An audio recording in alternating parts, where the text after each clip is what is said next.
পরিমাপ করে কথা বলুন, যাতে বাংলাদেশের মানুষের মন থেকে আপনারা মুছে না যান। একবার আপনাদের কৃতকর্ম হয়তো মানুষ ভুলে না গেলেও কিছু মনে করছে না।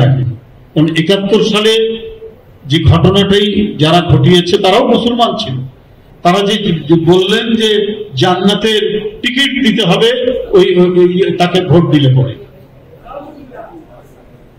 তো এইটা তো খ্রিস্টান পাদ্রীরা মধ্যযুগে তাদের অন্ধকার যুগে করেছে।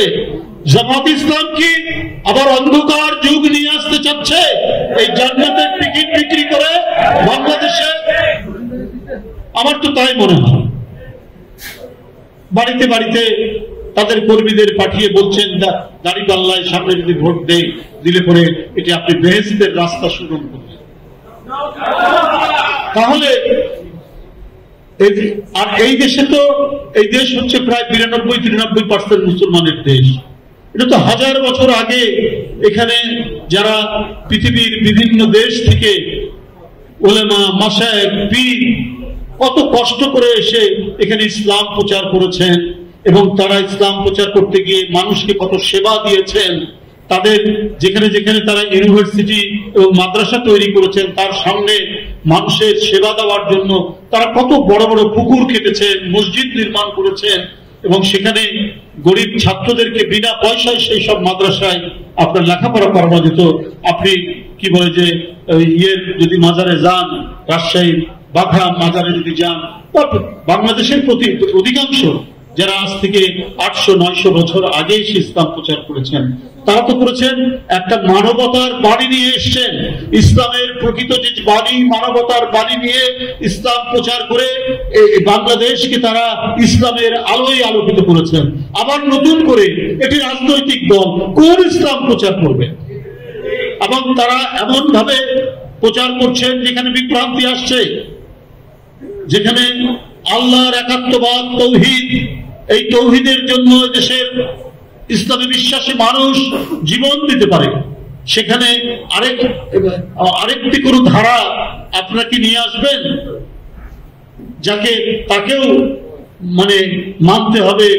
একেবারে বড় বড় যারা আছেন ধর্মের, যারা বড় বড় বাণীবাহক আছেন তাদের মতো করে।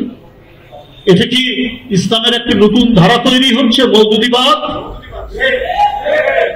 এটা দেশের মানুষ কখনোই মানবে না, এটা কখনোই এটা সম্ভব হবে না। তাই অত্যন্ত সতর্ক হয়ে কথা বলুন, পরিমাপ করে কথা বলুন, যাতে বাংলাদেশের মানুষের মন থেকে আপনারা মুছে না যান। একবার আপনাদের কৃতকর্ম হয়তো মানুষ ভুলে না গেলেও কিছু মনে করছে না। কারণ ৭১ সালে যে ঘটনাটাই যারা ঘটিয়েছে তারাও মুসলমান ছিল। কিন্তু একজন মুসলমান আরেকজন মুসলমানের উপর কি অত্যাচার করতে পারে? একজন মুসলমান আরেকজন মুসলমান মেয়েকে কি তার শ্লীলতাহানি করতে পারে? আর এটাকে যারা সাপোর্ট করে তারা কি ভালো মানুষ? তো এই ধরনের অপরাধের অভিযোগ আপনাদের বিরুদ্ধে আছে। তো সুতরাং সেটাকে কাটানোর এখনো চেষ্টা করুন। আর একটা কথা এখানে অনেকেই বলেছেন, কোরআন শরীফের আয়াত থেকে বলেছেন বা হাদিসের আয়াত থেকে বলেছেন যে ইসলামের সবচেয়ে বড় যে বিষয়টি হচ্ছে সেটা হচ্ছে সবচেয়ে বেশি ইসলামের যে মূল নীতি, সেখানে সবচেয়ে বড় যে বিষয়টি হচ্ছে ইসলাম মুনাফিককে একেবারে টলারেট করে না। কাফেরকে সম্ভাবনা থাকে তাকে ইসলামী শিক্ষা দেওয়ার পর সে পরিবর্তন হতেও পারে, কিন্তু মুনাফিক ওতে ইসলামের নাম দিয়েই ইসলামের ক্ষতি করবে।